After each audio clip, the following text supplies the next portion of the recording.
What happens when a brilliant young woman living on the streets of Seattle crosses paths with a tech billionaire who thinks he can fix everything, except himself? A glitch in a tablet sparks a collision of two worlds, but nothing is as simple as it seems. Secrets are buried, reputations are shattered, and power is never just about money. She does not want saving. He does not know how to let go. Love, maybe, but not before betrayal, ambition, and a war over something far more dangerous than code, truth.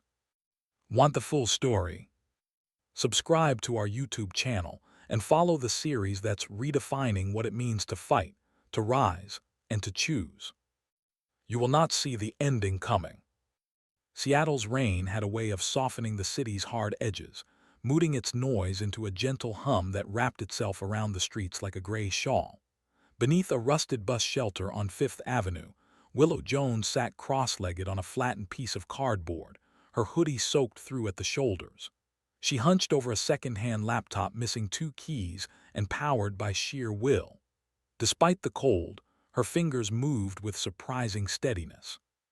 Her eyes, sharp and scanning, were fixed on the screen, not out of leisure but necessity. Across the street, Marcus Vance stood beneath the awning of a boutique coffee shop. He was dry, polished, and infuriated. His custom-tailored coat clung to his frame as he jabbed at a sleek tablet, expression drawn into a mask of restrained rage. The rain didn't dare touch him, but the same could not be said for the uncooperative software in his hands. Willow watched him in the way only someone who has learned to study people for survival can. She knew his type at a glance: too rich to care, too busy to slow down, and too disconnected to know how to fix what was right in front of him.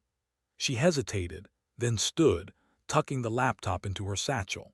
Her boots squelched on the wet sidewalk as she crossed over, dodging puddles like she had memorized the city's cracks. "You're holding it wrong," she said, her voice roughened by the cold but steady. Marcus blinked. He looked up, as if suddenly aware someone had spoken directly to him. "Excuse me." "Your fingers," she gestured toward the device. "You're brushing the edges and triggering the sensor grid. That is why your commands are not registering properly. Also, your gesture library is outdated." He gave her the kind of look usually reserved for unsolicited charity workers and startup bros at investor mixers. "And you are." "Will, I fix things. Glitches, bugs, bad logic loops. You look like you could use a fix." He narrowed his eyes. "You want money." "I want coffee. One hot cup, no frills. In exchange, I patch that mess you're stabbing. Deal." There was a long silence. People passed them, umbrellas up, eyes down, unaware that something slightly absurd was unfolding in the doorway of one of Seattle's most expensive coffee spots. Marcus exhaled, somewhere between amusement and disbelief. "You are serious." "As a firmware crash at midnight." He looked down at the tablet, which had now frozen entirely. Then back at her, drenched, stubborn, and clearly not intimidated. "Fine," he said, "1 cup." Will reached out without hesitation, took the tablet from his hands like a surgeon accepting a scalpel, and sat down on the bench just under the awning. Within seconds, her fingers danced across the interface. Her brow furrowed, lips pursed in thought. "Your background processes are looping like a broken record," she muttered. "Who coded this? An intern with a caffeine addiction." Marcus watched, half in disbelief, half in curiosity. It was not just that she knew what she was doing, it was the way she moved, the ease, the clarity. No wasted gestures, no hesitations. She looked up, fixed, restarted, and don't mash the screen like it insulted your intelligence next time. He restarted. The interface loaded clean, fast, and fluid. "Impressive." "Hot, dark roast. No sugar," she said, standing and handing it back. "You have 5 minutes before I disappear into the fog again." Against his better judgment, Marcus pushed the coffee shop door open and stepped inside, not realizing yet that he had just accepted more than a small act of tech support. The warmth of the cafe wrapped around Willow like a sudden embrace, pulling the dampness from her clothes but doing little to thaw her guarded posture. She stood awkwardly near the counter, eyeing the handcrafted pastries and overpriced lattes with quiet disdain. She did not belong here, and everyone knew it, especially the barista, who glanced at her shoes with the polite discomfort of someone trained to recognize potential disruption. Marcus ordered without asking for her preference. One dark roast, no sugar, and an Americano for me. Will smirked, you remembered, I'm flattered. I remember anomalies, Marcus replied without looking at her, scrolling through the newly cooperative interface on his tablet. She accepted the steaming cup without a word of thanks, blowing on it as they moved to a corner table near the window. The rain continued its steady murmur outside. She took a sip, closed her eyes for half a second and let out a small sigh. That alone gave Marcus pause. You are not self-taught, he said, eyes still on the tablet. No way. Will chuckled into her cup. Top of my class once upon a time. University of Washington. Before my scholarship vanished and real life kicked the door in. He looked up at her then, really looked. So what happened? Drugs, bad choices. She laughed, sharp and unimpressed. Is that how your world works? Boxes and labels and clean little narratives. It works on data and probability, Marcus replied coolly. Then you should know this. She leaned forward, voice low and firm. Your system crashed because someone patched an update without re-indexing the legacy modules. Basic stuff. Rookie mistake. Marcus frowned. That system was signed off by a team I pay very well. Well, you should probably start paying for competence instead, she said with a shrug. There was a moment of stunned silence. No one in years had spoken to him like that. Do you always go around insulting people who try to help you? Only the ones who confuse money with intelligence. Marcus leaned back in his chair, the ghost of a smile tugging at one corner of his mouth. You are either incredibly arrogant or incredibly brave. Will sipped her coffee again. You say that like the two are different. She did not flinch under his gaze. In fact, she seemed to relish in the tension, treating it like a chessboard where every move revealed more of his weaknesses. He closed the tablet. That was an elegant fix, efficient, clean. You could walk into any firm in this city and land a job. She raised an eyebrow. Could, but I would have to sell the part of me that refuses to nod on command. That part might be getting in your way. Or it might be the only part of me still worth protecting. For a beat, neither of them spoke. The air between them had changed. It was no longer a simple exchange of services or posturing. It was the beginning of something neither of them could name, sharpened by wit, cooled by skepticism, and made oddly intimate by the mutual recognition that each had just found something they did not expect. Something dangerous. Something fascinating. The next morning, Marcus stood by his office window, staring out at the mist that clung to the city like a veil. Seattle had its moods, and today it wore a face of indifference, gray, quiet, waiting. The tablet from yesterday sat on his desk, now fully operational. Yet he kept reopening it, half-hopping it would glitch again, as if the malfunction might summon her back. By noon, he gave in to impulse. The email never got written. He had learned enough about her already to know that a formal invitation would be ignored or worse, laughed at. Instead, he told his assistant to keep the schedule light, slipped on his coat and left the office. He found her exactly where he had first seen her, beneath the same bus shelter, legs folded beneath her, fingers pecking away at a different laptop this time, this one held together with duct tape and stubbornness. She noticed him before he spoke. If you are here to offer another drink, I already had one. It was warm, thank you, she said without looking up. I came to offer work, he replied, hands in his pockets. Real work, something off in our internal server mapping. I thought of you. Flattered again. You know, most people would call their IT team first. They failed, you did not.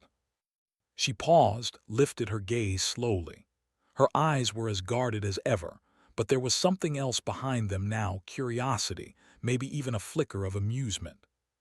"What do you want, Marcus?" He blinked at the sound of his name. It felt unfamiliar from her mouth, grounding almost. "I want a second opinion from someone who does not care what I think." She stood, slinging her bag over one shoulder. "Fine, I will look, but understand this, no charity. You do not get to feel like a savior. I am not offering a rescue." She stopped just in front of him. Rain dripped from the edge of her hood, her voice low and precise. "Good, because I fix things, not lives." They walked together in silence for a few blocks. She refused the town car waiting curbside and instead led him onto a city bus. She did not speak until they were both seated. "You know this is temporary, right?" she asked, glancing at the pale skyline outside the window. "I come in, fix what is broken, and disappear. I am not one of your pet projects." "I would not insult you like that," he said. "You already did," she replied, calm but cutting. "But I am giving you one more chance. Do not waste it." Marcus nodded, folding his hands in his lap. No argument, no defense. He had the sense for once to listen. By the time they reached the glass and steel tower that bore his name, he knew two things. 1. The server issue would likely be solved within the hour. 2. Nothing about Willow Jones was going to fit neatly into any file he had ever kept. The elevator ride to the 39th floor was nearly silent, save for the low mechanical hum and the faint shuffle of Will's boots against the polished tile. She kept her hood down this time, damp hair falling in dark strands across her shoulders. Marcus stood beside her, composed as ever, but she could sense the slight tension in the way he adjusted his cuffs. Whatever he was expecting from this, she had no intention of giving it to him easily. The elevator doors slid open with a discreet chime, revealing a corridor lined in glass and steel, the kind of corporate elegance that screamed curated minimalism. Will stepped out, unconsciously straightening her shoulders, her gaze sharp and alert. She had walked into rooms like this before, back when she still wore clean shoes and her name was followed by academic accolades. The air here had not changed. It still carried the sterile chill of quiet judgment. A young woman in a black pencil skirt froze when she saw them. "Mr. Vance," she said cautiously, "we were not expecting." "She is with me," Marcus said. "Clear my meeting block for the next 2 hours." The woman nodded, trying not to stare, but her eyes flicked toward Will's frayed sleeves and battered laptop case with visible concern. By the time they reached the inner suite, more eyes had followed them. Some were subtle, others not. 2 men in expensive suits stood near the coffee bar, murmuring under their breath. One of them, a tall executive with silver temples and the expression of someone permanently unimpressed, did not bother hiding his skepticism. "Marcus," he said smoothly, "should we be worried about building security, or is this an unannounced consultant?" Marcus met his stare without flinching. "Her name is Willow Jones. She is here to resolve an internal system flaw your team failed to catch last quarter. Try to stay out of her way." The man's jaw tightened, but he said nothing more. Will walked past them without a glance, entering the open-plan workspace that stretched like a polished machine of productivity. She caught a few more hushed voices, whispers about some girl from God knows where, speculations about Marcus's latest eccentricity. She set her bag down beside a workstation and plugged in without ceremony. "I would say thank you," she muttered under her breath, not looking at Marcus, "but you just handed them a headline. Rich CEO saves street genius. You want a redemption arc. Hire a scriptwriter." "I spoke the truth," he replied simply. "You made me a statement," she snapped, fingers flying over the keyboard as she accessed the server interface. "I do not need a pedestal. I need a stable connection and a clean command line." A few heads turned at the edge in her voice, but Marcus remained where he was, silent. Within minutes, Will's screen lit up with server logs and system maps, her eyes scanning them like a musician reading notes. Her irritation did not slow her. If anything, it sharpened her focus. She worked with the precision of someone for whom failure was not an option, but not for the reasons the suits assumed. She had been underestimated too many times. This was not about proving them wrong. This was about not letting herself down. Marcus stood a few paces behind, watching. He was beginning to understand what kind of force he had invited into his world. And she was already planning her exit. This wasn't her stage. It was a battlefield. The server log stabilized just after 2 o'clock. Will leaned back in the office chair, cracking her knuckles with quiet satisfaction.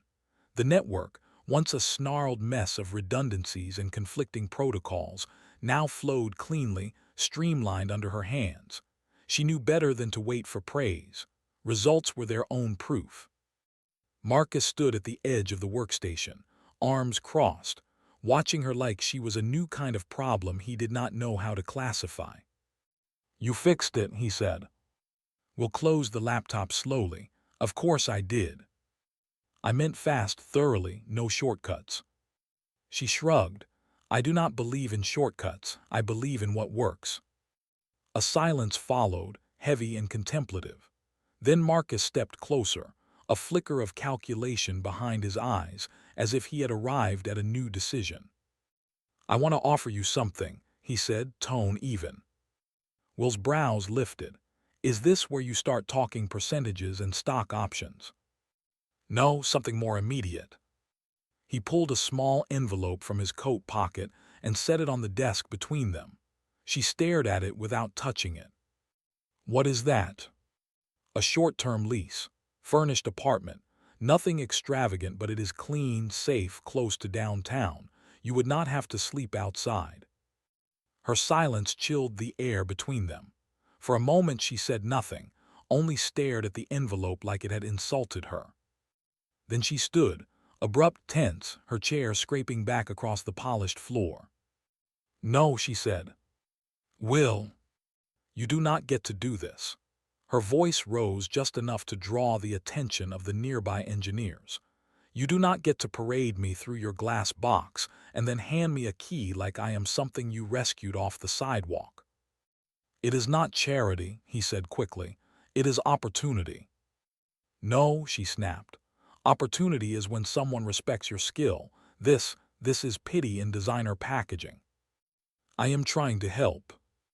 "You are trying to own the outcome," she shot back. "You fixed the problem, so now you want to fix the person. But I am not broken in a way you can make feel better with square footage and running water." Marcus took a step back, uncertain for the first time since she had met him. "You do not have to see it that way." "But I do," she said, voice steady now, dangerously calm. "Because I know what it feels like to be given things with strings disguised as kindness.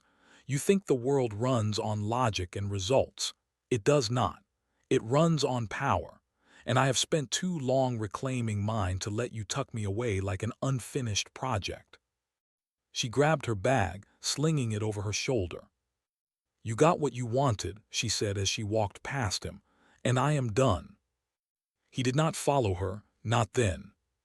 The doors closed behind her with a quiet hiss, and just like that, the woman who had rewritten his system walked out of his building without ever looking back. For the next 2 days, Marcus did not see her. Her absence lingered more than he expected, like the ghost of a question he had not asked properly. He went through meetings with half his mind elsewhere, distracted, impatient. When his assistant asked if she should reschedule the consulting girl, he responded with a flat no and a look sharp enough to end the conversation. He told himself it was about unfinished work, but that was a lie. The servers were running perfectly. It was something else entirely, something quieter, a curiosity that had started to itch into discomfort. That night, alone in his high-rise apartment overlooking the Sound, he sat in the cold, white glow of his desk monitor and typed her name into a private search tool built by his own engineers, designed to scan deeper than what the average browser could reach. Willow Elaine Jones. No arrest record, no formal employment history past 2018, No address on file, just a scattering of digital breadcrumbs, fragments of who she used to be. Then he found the photo. A university profile, archived but not deleted. Willow, barely 20, standing in front of a robotics exhibit, her eyes fierce and bright, framed by a mass of untamed curls. The caption beneath read, Lead Developer, Code for Change Initiative. Honors Student, Department of Computer Science, University of Washington. There were quotes from professors. One called her the most intuitive systems thinker I've seen in years. Another, a mind built for disruption. And then nothing. He dug deeper, found a local news piece from the year after the photo. Tragedy strikes Jones' family. Her mother's name, dead in a fire caused by faulty wiring in a subsidized housing unit. A short mention of a custody battle for a younger sibling. No further follow-up. The story had been buried, forgotten. She had vanished from every system that once praised her. Marcus leaned back in his chair, hands steepled in front of his mouth, staring into the silence. He had built his empire on systems and structure, on the illusion that if you played the game well enough, you could escape chaos. But Will's life had been one long cascade of chaos. No chance to reset, no safety net to catch her. He wondered how she had survived it at all. And for the first time since she stormed out of his office, he did not want to fix anything. He just wanted to understand. It was late afternoon when she showed up, unannounced. Marcus was alone in his office, half buried in code audits he was not really reading. The skyline outside glowed pale and dull, trapped beneath the same low clouds that had hung over Seattle all week. He had nearly forgotten what real sunlight looked like when the knock came, not from the door, but from the glass just beyond it. She stood in the hallway, hoodie soaked at the edges, hair windblown and stubborn as ever. In one hand she held a coiled laptop charger. He rose from his chair slowly, uncertain of her mood. She stepped in before he had the chance to say a word. "You left this," Will said flatly, holding the charger out like it offended her to be its courier. "I had a spare," he said. "Then consider this returned out of spite, not necessity." She dropped it on the corner of his desk. Her eyes flicked around the office, everything too clean, too precise. Then they landed on him and something shifted.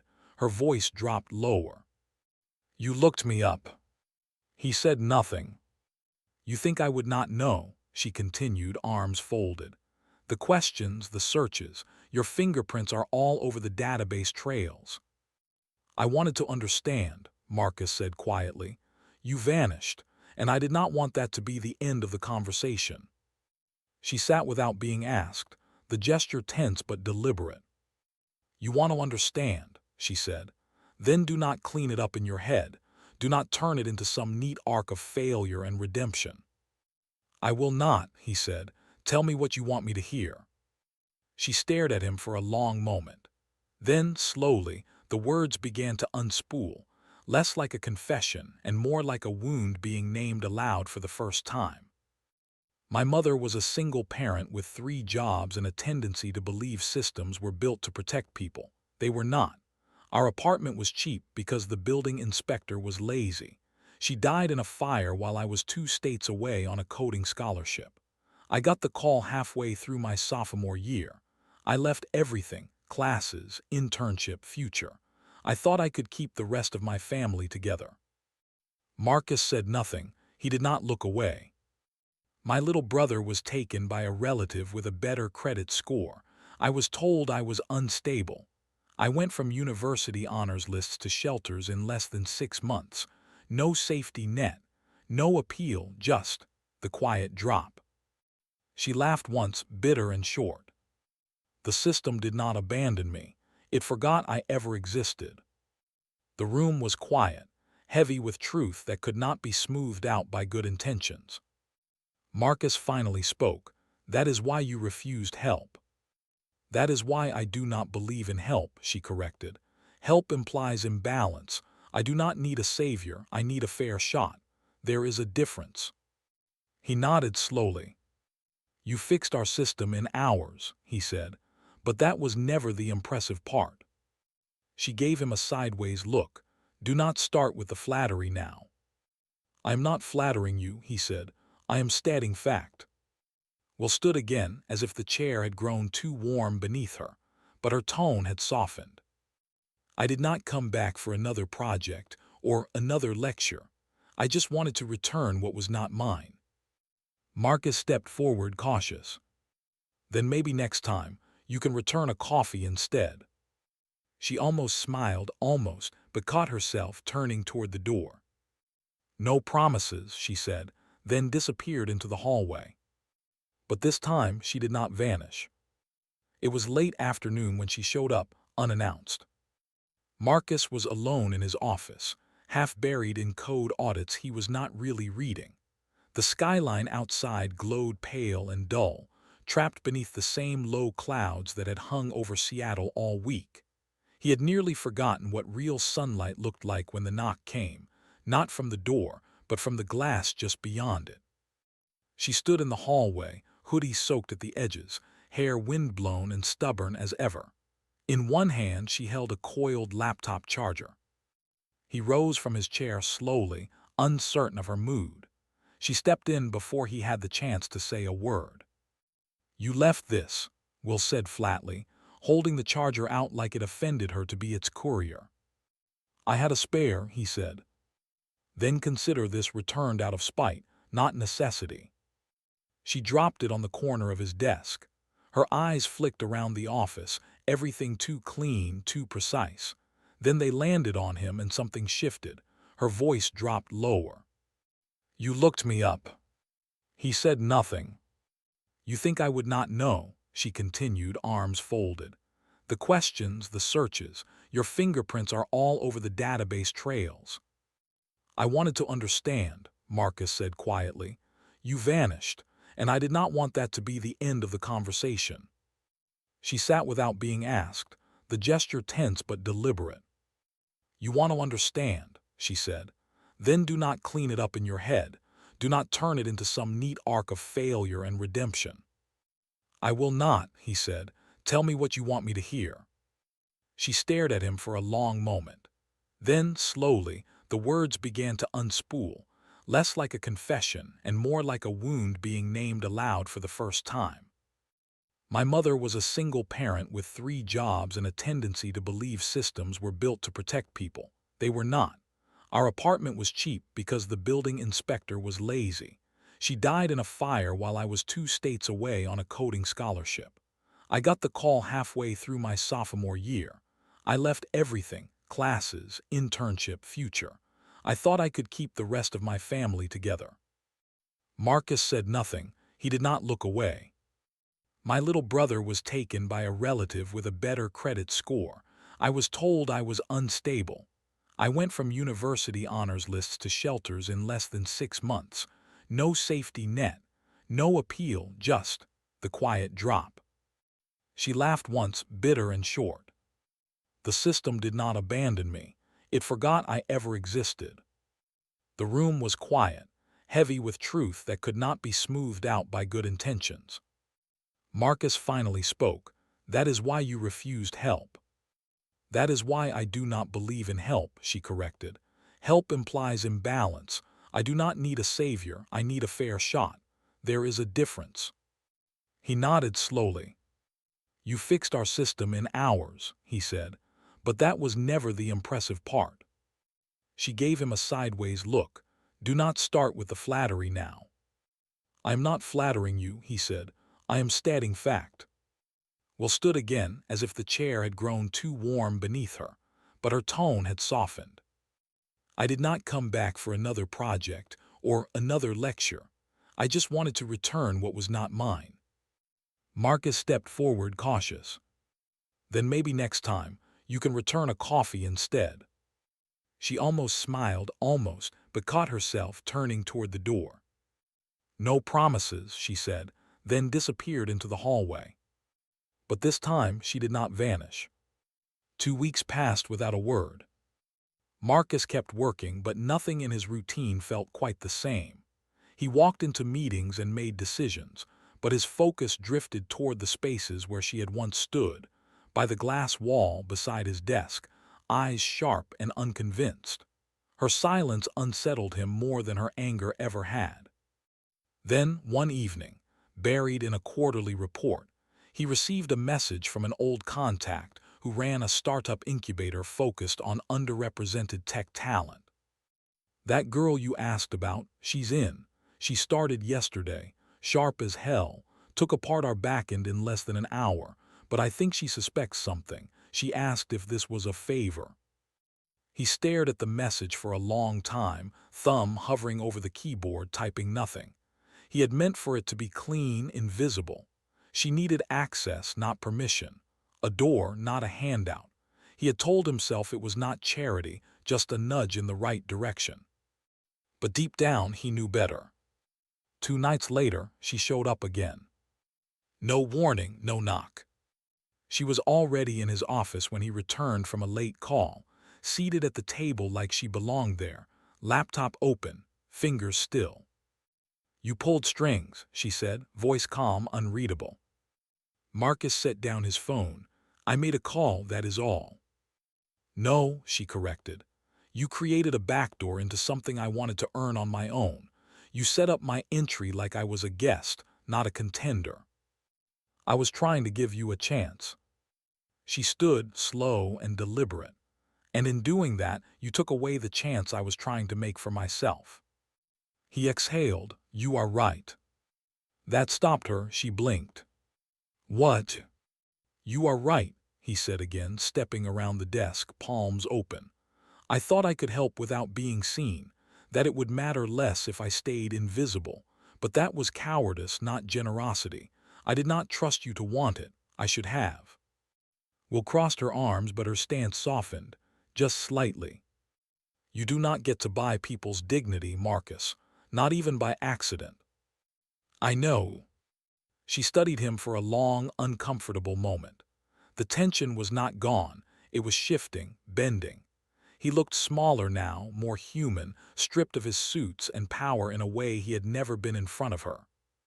"I stayed," she said, "not because of the favor, because I saw what they were building, because I thought maybe I could build something better." "You will," he said quietly. She picked up her bag. "I am not your project, and if you ever try to make me one again, I will tear down every system you love." "I believe you." Will paused at the doorway. "And for the record," she added, not turning back, "I would have earned that spot, on my own." "I know." She left without another word. And still he smiled, because this time she had come back by choice. It started with a message at 11:23 p.m. "Marcus, our dev team just pushed a silent update without running a test environment. The app's crashing across 2 markets." Will's reply came less than a minute later. "Will, let me guess. Someone named Brent thought a clean UI was more important than stable architecture." "Marcus, his name is actually Brent." "Will, of course it is." That was how it began, not with a plan, but with an error log and shared disbelief at the avoidable stupidity of corporate tech. Marcus sent the crash reports. Will sent back annotated screenshots with insults so cutting he could almost hear her voice through the text. By the next night, it was habit. They sat at opposite ends of the city, her in the corner of a 24-hour diner with flickering lights, him at his kitchen counter with a half-drunk glass of wine, screens glowing. They passed lines of code back and forth like poetry, pointed out bugs the other had missed, debated logic loops and runtime efficiency until time no longer mattered. And in between the problem-solving, something shifted. "Will, when was the last time you built something for joy instead of profit?" Marcus had stared at the question for a long time before replying. "Marcus, I do not remember." She did not mock him for it. That silence said more than any joke could. From there, the conversation drifted. She told him about the first piece of code she ever wrote, a browser extension that turned political rants into pictures of baby goats. He told her about the company he started in college and how it had almost imploded before its first round of funding. She made fun of his suits. He pointed out that she drank her coffee like it was a dare. She called him out when he defaulted to corporate speak. He corrected her only once when she misquoted a line of Python. She ignored the correction, but later admitted he had been right. He learned quickly that she hated being interrupted, that silence was never a void with her, but a choice. She learned that beneath the arrogance, Marcus carried the kind of exhaustion that came from never being allowed to stop, never being allowed to admit he did not know. The nights passed like that, quiet, charged, distant, but strangely close. One evening, after solving a memory leak in an old system she had written for a shelter, Will sent a message that lingered longer than the others. Will, you do not listen the way most people do. You listen to find what is missing. Marcus replied, slow, thoughtful. Marcus, you speak like someone who already knows what she is not being told. Neither followed up that night, but both sat with those words a long time. It was past midnight when Marcus called, not texted, called. Will almost did not answer. She stared at the screen until the third ring, then slid her thumb across without speaking. I broke a glass, Marcus said. His voice was low, oddly steady in a way that did not match the words. A whiskey glass just now. Will blinked at the ceiling of her tiny rented room, unsure if this was some metaphor or a literal confession. That's supposed to impress me. No, I am just trying to figure out why I did it. There was a pause on the line, the quiet kind that was not empty, but full of something neither of them had ever said out loud. She sat up, talk then. He did. He told her about the first company he built, the one no one remembers anymore. How he poured everything into it, 18-hour days, borrowed time, borrowed money. How his co-founder had looked him in the eye the night before their first major investor meeting and said, I've taken a better offer. Just like that. Gone. Will listened without interrupting. He told her about the investors who had smiled at his vision, but sharpened their knives behind closed doors. The expectations that came with success. How every quarter felt like walking a tightrope with fire on both sides. Profit margins on the left, public opinion on the right. How many people do you think have told me the truth this year? He asked. Not what they think I want to hear, the truth. Probably just me, Will said. Probably, he admitted. She let the silence stretch. When she finally spoke, her voice was quieter than usual. People like you are not supposed to show cracks. You built an empire on control. If you look tired, people get nervous. If you look human, they call it weakness. He exhaled slow. I am tired, Will. She did not offer comfort. She did not soften. Then say it, she said. Say you are tired, not broken, not doomed, just tired. I am tired. There you go. Another pause, softer now, not silence but space. You should sleep, she said. I do not sleep much. You are not the only one. He did not hang up, and neither did she. They stayed on the line, saying nothing, letting the quiet stretch between them, not as a barrier but a bridge. And for once, Marcus Vance, architect of sleek systems and sharper defenses, did not feel like the man in control. He just felt like a man. Seattle's rain returned with a gentler rhythm that night, less storm, more confession. The city shimmered beneath it, every streetlight smudged into a soft glow. Marcus stood outside the small co-op cafe near Pike Place, a folded umbrella in one hand, his collar turned up against the damp. Will was late, she always was, not out of carelessness but principle. She arrived when she decided, not a moment sooner. When she finally appeared at the far corner of the street, Marcus said nothing. He just lifted the umbrella. She hesitated at first, standing in the drizzle like she had grown used to it. Then, with a sigh too quiet to hear, she stepped beneath the fabric next to him. They walked, no destination, just a slow pace through the maze of downtown, passing windows full of warm yellow light and people who lived far simpler lives. The umbrella forced proximity. Their arms brushed now and then. Will kept her hands in her coat pockets. Marcus kept glancing sideways at her and looking away. "You still think too much," she said finally. He smirked. "Says the girl who does reverse engineering in her sleep. That is different. My thoughts build things. Yours try to control them." He chuckled, but it faded quickly. A silence followed, not uncomfortable but layered, something unspoken building between them. They stopped at a narrow overpass, where the street overlooked the lights of the harbor. Rain tapped gently against the umbrella. "I do not get it," Will said, voice barely above the breeze. "Why me?" Marcus turned toward her. "Because you do not lie to me, because you remind me I am not the center of everything, and because—" He stopped, the words caught somewhere between caution and truth. She looked up at him then, her eyes dark, unreadable in the half-light. "And because you make me feel something I forgot was real." The moment stretched, too long, too close. He leaned in, not boldly, but like someone willing to be refused. She let it hang there, let the closeness settle between them, lips inches apart, breath mixing with breath. Her hand rose, not to pull him closer, but to press gently against his chest. "Marcus," she said softly, "I am not ready to need anyone." The air tightened, then eased. He nodded once, stepping back, not angry, not wounded, just quiet. "I understand." She glanced at him, her expression full of something complicated and real. "I know."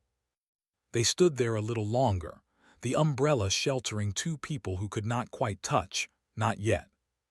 And when they walked back, they did so in step, closer than strangers, not yet lovers, but undeniably something in between. The headline dropped on a Thursday morning, glossy and venomous. CEO and his coder. Inside Marcus Vance's secret affair with a homeless hacker. It spread like oil across water, quick, slick, impossible to contain. Within hours her name was everywhere. Not Willow Jones, not brilliant developer, but street seductress, mysterious drifter, the girl from nowhere. Photographs followed, grainy shots of her leaving Marcus's building late at night, her hand clutching a laptop, eyes cast down. A still frame from a traffic camera showing them under an umbrella, too close. Another from a cafe window, her mouth open mid-laugh, him watching her like she was the only thing in the room. The captions did the rest. Cinderella or con artist. Power, sex, and source code. What is really happening behind Vance Tech's glass walls? Marcus found out from his legal team. The silence in the boardroom was suffocating. "We need a response," one executive said. "Something controlled. We can position it as mentorship, philanthropy even." "No," Marcus said. "We cannot have your name linked with someone who literally lived on the street." I said no.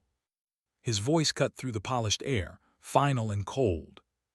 But even Marcus could not command silence from the world outside. By the time he called her, Will's number was already disconnected. He tried the cafe, the diner, the community center where she sometimes used the free Wi-Fi. No one had seen her. The only trace she left behind was in the incubator's codebase, an elegant string of updates under her old username, each one more precise than the last. Then nothing. The platform she had been building went dark. Her contacts evaporated. She had vanished again, but this time the absence came with a sting deeper than pride. He had promised himself he would not make her a project. Now the world had done it for him. And she had paid the price. The damage was already done. By the end of the week, Marcus's inbox was a graveyard of apologies he had no use for and headlines he could not erase. Investors wanted statements. PR firms drafted spin. His assistant, pale and tight-lipped, whispered updates in a tone usually reserved for funerals. He refused to give a press conference. He refused to play the game. Instead, he locked himself in his office and read every article, every thread, every lie reshaped as fact. Will's name was dissected, mocked, exploited. She had become a cautionary tale for men with too much power and too little discretion. A brilliant woman turned into a shadow by the spin of a story she had never asked to be part of. The worst part was that Marcus knew the story had come from inside. The photos were not random. The quotes, anonymous sources close to the board, the article's timing, aligned precisely with a major acquisition he had spent months preparing. Distraction by design. He called the firm's head of communications. "Who had access to the itinerary for the incubator event?" he asked. "Only executive-level clearance," came the answer. He did not ask who, he already knew. Richard Hall, the same executive who had sneered when Will walked through their doors. The same man who had called her a liability behind closed doors. Marcus remembered the look on his face, the polished civility, the tight smile, the false concern. A predator behind a polished tie. He stood in front of the mirror in his private washroom later that night, sleeves rolled up, tie loosened. He looked like a man unraveling, but that was not new. What struck him now was the question pulsing in the back of his mind. What had he built, really? A company that sold convenience disguised as innovation. A boardroom full of wolves. A culture so fragile it shattered the moment someone outside the system challenged its rules. He had once believed in clean systems, in the idea that enough efficiency could carve order out of chaos. But Will had shown him the truth. Some systems are designed to protect only those who built them, and the moment someone from the outside tries to climb in, it calls them a threat. He looked at himself one more time. Then he pulled out his phone, scrolled to her old number even though he knew it would not ring. And still he pressed call, just to hear the silence. Rain fell steadily in Portland, quieter than in Seattle, as though the city respected the need for silence. Will kept to the edges, old industrial buildings, late-night diners, co-working spaces that charged by the hour and asked no questions. She worked at night, when the world thinned out and the noise of what had happened dulled beneath the hum of servers and keyboard taps. Her name was still tangled in headlines, but she stopped checking. She had no interest in what the internet thought of her. That version of Will, Marcus Vance's scandal, the mysterious girl with dirt under her nails and secrets in her eyes, was not real. It had never been real. What was real was the code. She built quietly, ruthlessly from the ground up. A new platform, clean and unbranded, designed for youth who lived like she had lived, not just homeless but invisible. It was not flashy. It did not promise miracles. It taught logic, syntax, and self-respect in that order. It ran on open-source frameworks and bootstrapped servers. She named it Ghost Key, not for herself, but for every kid who had slipped through the cracks without anyone noticing. She recruited quietly, too. From shelters, drop-in centers, after-school programs scraping by on goodwill and fraying budgets. She did not promise them success. She promised them skill. They responded. They stayed up late with her, learning loops and conditional statements under fluorescent lights, passing battered laptops across folding tables. Some of them left. Most of them stayed. None of them asked about the headlines. One night, a former instructor at the incubator sent her a message. "There's a national pitch competition in San Francisco. Social impact tech. They're looking for disruptors. I think you've already disrupted enough to qualify." Will stared at the message for a long time. Part of her bristled. The word competition felt too close to exposure. She was done with that. But another part, the part of her that had once led student projects and whispered dreams to herself under a too bright sky, leaned forward.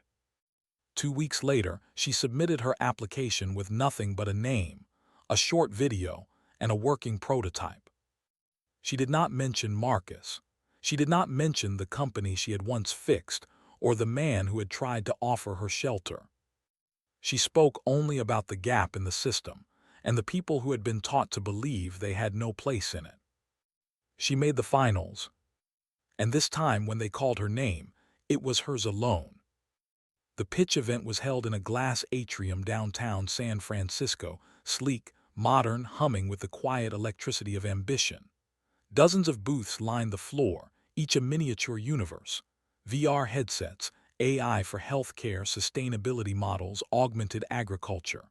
But one booth in the far left corner was bare except for an old laptop, a demo screen, and a single bold word on the backdrop: Ghost Key.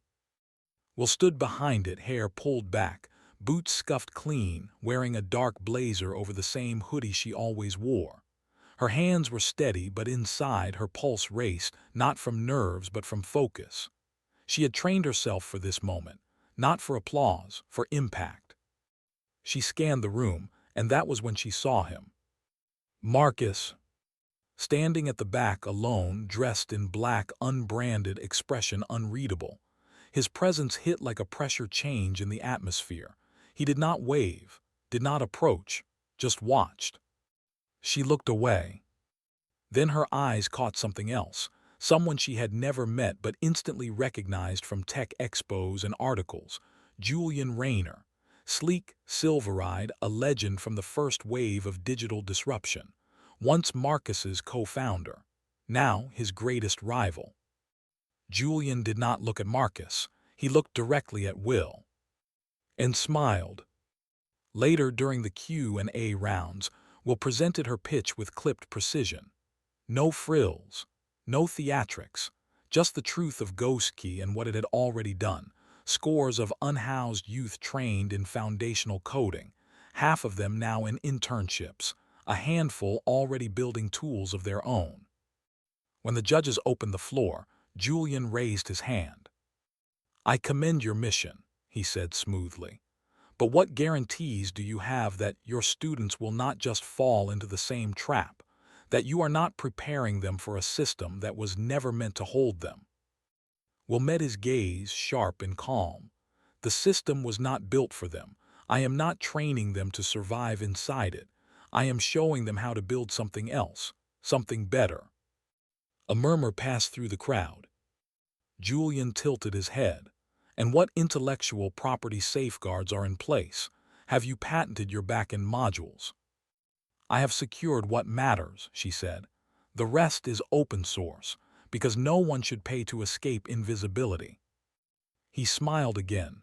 "Then I suppose someone else could take your idea and do it faster, cleaner, for profit." Will did not flinch. "They could try, but they will not have the trust I have built, and they will not understand why it matters." Across the room, Marcus's jaw tightened. He had heard this tone before from Julian years ago. It was not just competition. It was a warning.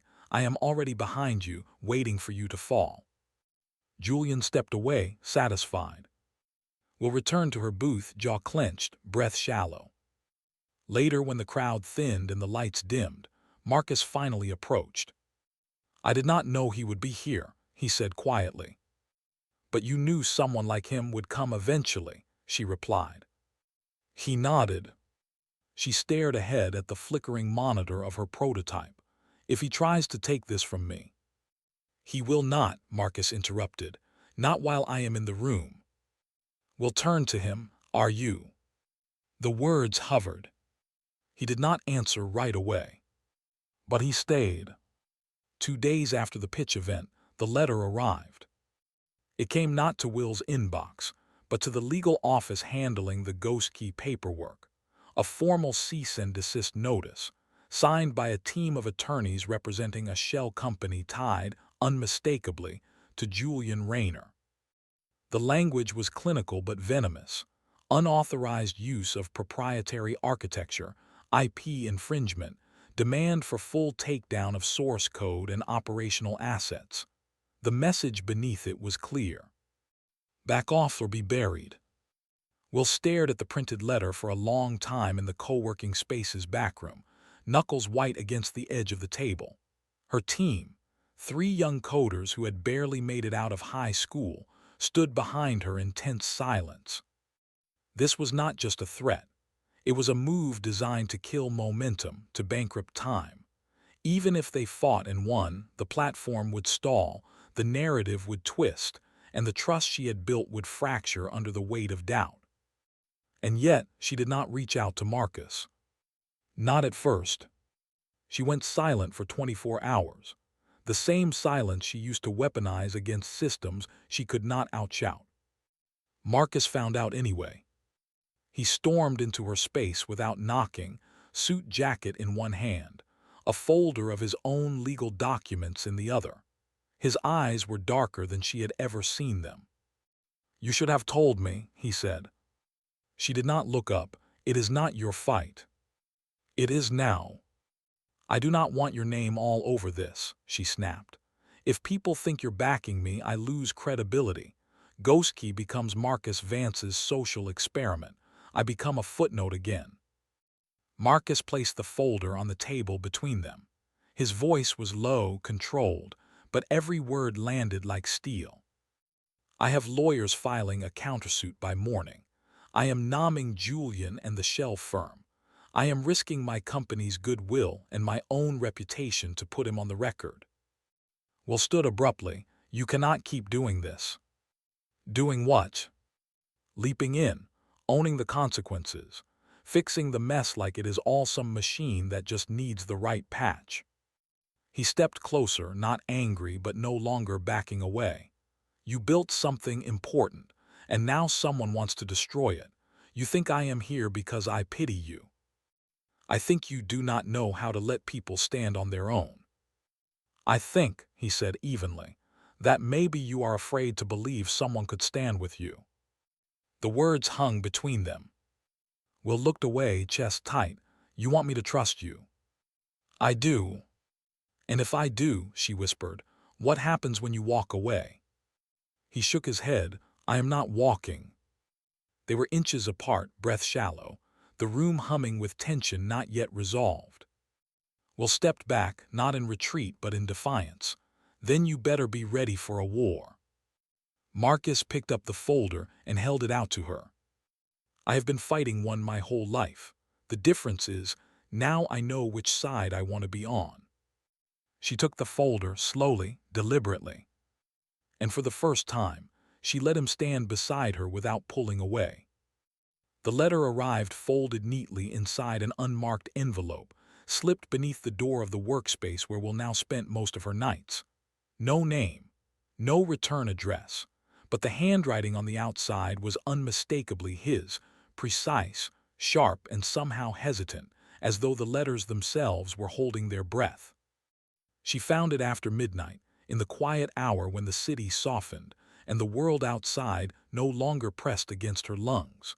She stared at it for a long time before unfolding the page. It was not typed. That alone made her pause. Marcus's handwriting was clean, deliberate. But there were faint signs of doubt in the way some words leaned to one side, as if he had rewritten them in his head too many times before they reached the paper. She read it in silence. "Will, I have spent years mastering how to say the right thing. I have PR teams, speechwriters, investor decks, all designed to control narrative and shape perception. But I cannot write this like that, because this is not for a boardroom. It is for you. I have made mistakes, not just recently. For years, I built walls and called them principles. I kept people at arm's length and called it leadership. I have chosen control over connection so many times that I forgot what it meant to be truly seen. Then you walked into my life with a broken laptop and no patience for my titles. You did not ask to be impressed. You did not ask for permission to be brilliant. And you saw through me, faster than anyone ever has. You challenged me, mocked me, resisted every attempt I made to box you in. I thought I admired your defiance because it was rare. The truth is, I admired it because I never had the courage to live like that myself. I tried to help you in ways that made me feel strong. That was pride. That was fear. You did not need saving. You needed space and someone who would believe in you without needing to own a part of you. I am sorry for every moment I failed to understand that. When you asked me why you should trust me, I did not have an answer then, but I do now. Because I trust you. And for a man who has built his entire life on certainty, that terrifies me. But I am learning that fear is not always a weakness. Sometimes it is the first sign of truth. Marcus will read it once, then again, slowly, letting the words settle between her ribs where the armor still lingered. She folded the letter with care and placed it in the inside pocket of her coat. She said nothing aloud, but for the first time in weeks, she felt her heartbeat steady. Not because someone had apologized, but because, for once, they had meant it. It was just past 7:15 p.m. when Marcus heard the knock. Not the distant buzz of the lobby intercom, not a text, not the clipped voice of his assistant announcing a visitor, just a knock, 3 quiet taps against the front door of his apartment. He stood frozen for a moment in the kitchen, hands still dusted with flour from a failed attempt at making something edible. He crossed the living room without bothering to wipe them clean. When he opened the door, she was there. Will, hood down, hair damp from the mist, eyes steady, unreadable. In her right hand, folded twice and now softened by the pressure of her grip, was the letter he had written. She stepped inside without waiting for permission, not out of arrogance, but because the space between them no longer needed permission. She walked past the foyer, into the kitchen where the counter still bore half a mixing bowl and a digital recipe paused at step 3. She placed the letter on the table with a quiet thud.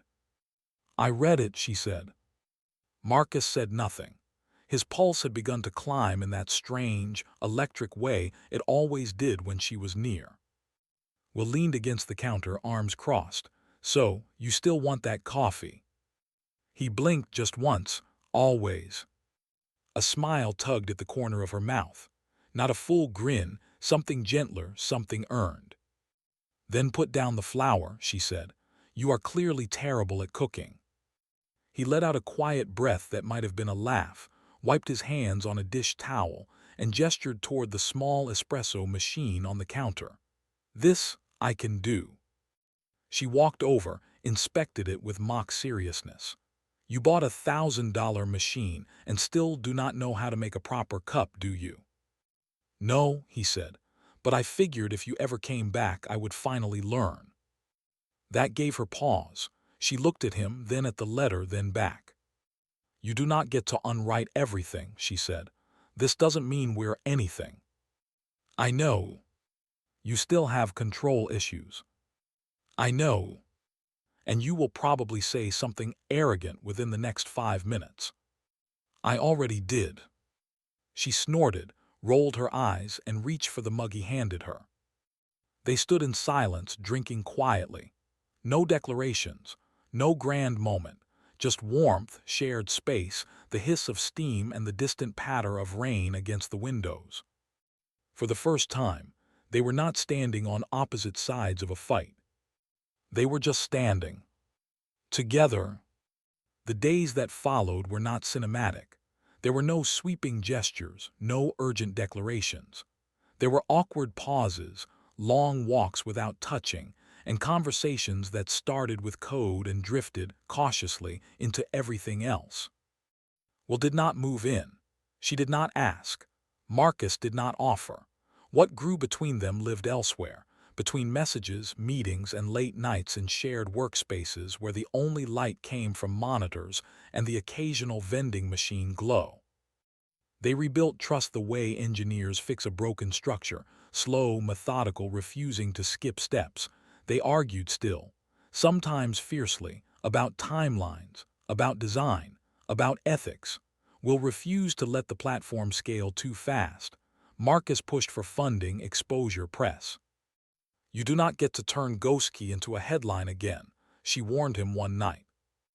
And you do not get to hide behind your principles forever, he replied. We're building this for people who do not have the luxury of waiting. But neither walked away. They found a rhythm. He taught her how to pitch to investors without selling her soul. She showed him how to listen without trying to win. He let go of perfection. She let go of solitude just enough to let others in.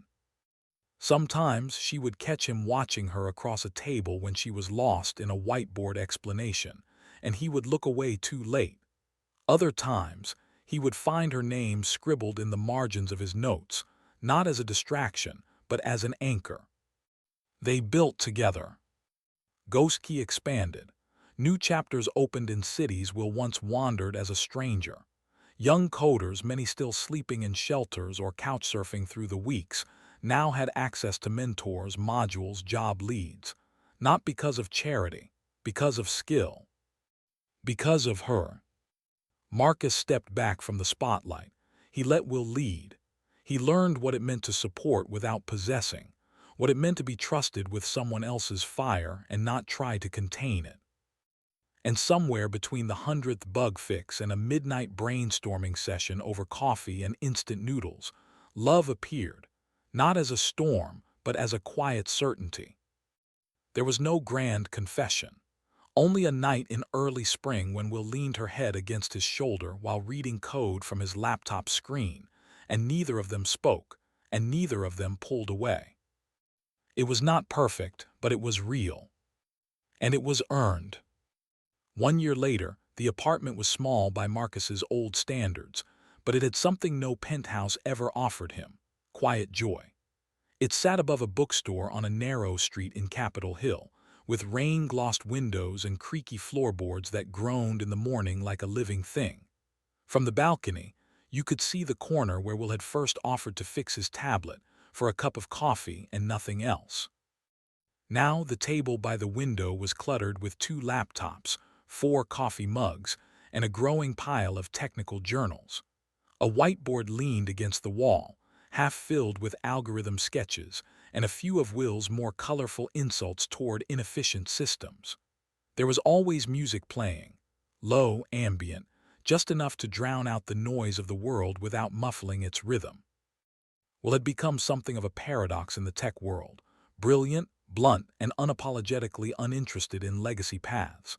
She keynoted at conferences but refused to wear a suit. She rejected awards but accepted grants if they came with no strings attached.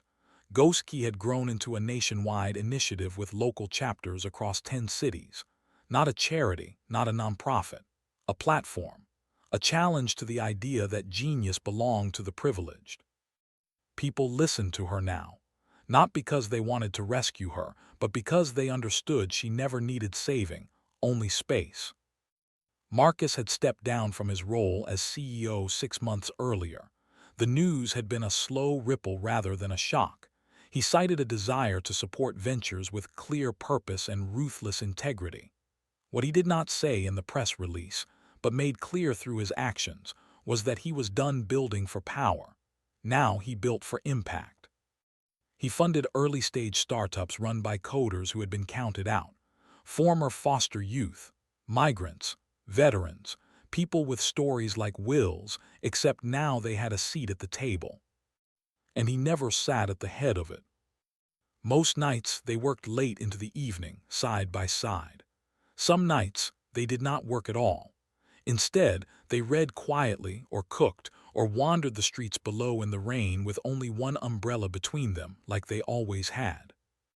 They rarely spoke of the past anymore, not because it was forgotten, but because it no longer controlled them. And one morning, rain against the glass, steam rising from mismatched mugs, Will looked across the table and said, without preamble, "You ever think about how none of this would have happened if your tablet hadn't crashed?" Marcus glanced up from his screen. "You think I planned that bug?" "I think you got lucky," she said, "and I think I let you." He smiled, not the old guarded smile, the real one, the quiet one. "Then I owe that glitch everything." They clinked mugs. And in the apartment above the rainy street, 2 people who had once lived in different worlds now built one together. One line of code, one stubborn conversation, one impossible, earned kind of love at a time.